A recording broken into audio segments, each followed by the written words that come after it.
তো hi guys, আসসালামু আলাইকুম। তো আজকে আমি আপনাদেরকে দেখাবো যে কীভাবে বাংলা লেখা আপনারা সবাই পিডিএফ করবেন। অনেক সময় হয় কি, অনেকজন পিডিএফ করে, ঠিক আছে, তারপর কিন্তু পিডিএফটা হয় না, ঠিক আছে, বাংলা লেখাগুলো কিন্তু এলোমেলো হয়ে যায়, ঠিক আছে। তো আজকে আমি আপনাদেরকে দেখাবো যে কীভাবে বাংলা লেখা সঠিকভাবে সঠিক নিয়মে পিডিএফ করতে হয়।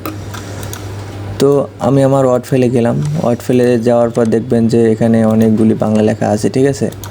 তো আমি এটা সেভ করলাম, এমনিতে ডেস্কটপের উপর সেভ করলাম, ডেস্কটপের উপর সেভ করেছি, কিন্তু সেভ করে দেওয়ার পর একটা মাইনাস করে ফেললাম। মাইনাস করার পর আমরা একটু ব্রাউজারে যাই। ব্রাউজারে যাওয়ার পর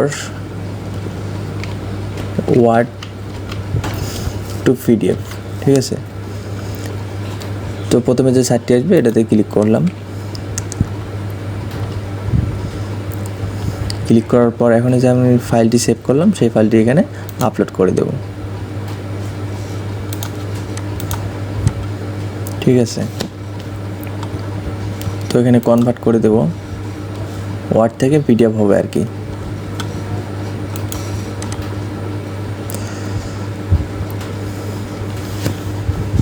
তো এখন আমি পিডিএফটি ডাউনলোড করে নেব।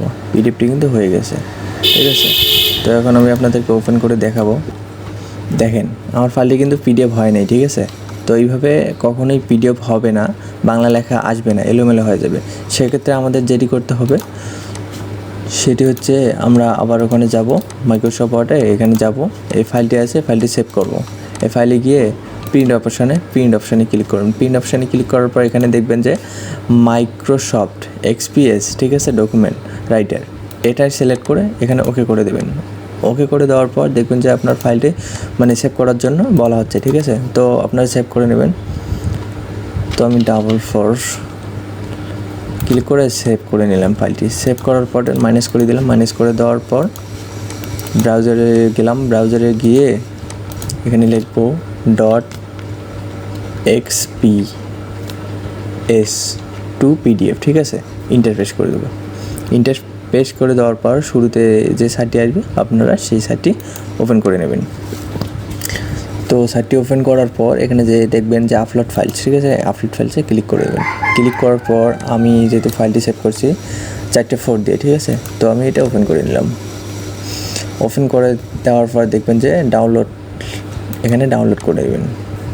তো ডাউনলোড করার পর এখানে ফাইলটি আমি এখন ওপেন করে আপনাদেরকে দেখাবো।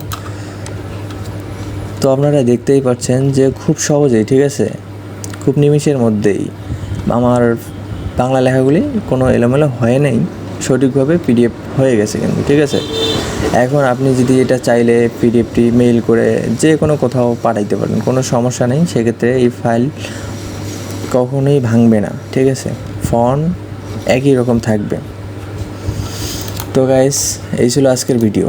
তো ভিডিওটি যদি আপনাদের একটু ভালো লেগে থাকে তাহলে অবশ্যই আমার চ্যানেলটিকে সাবস্ক্রাইব করে দেবেন। ধন্যবাদ সবাইকে।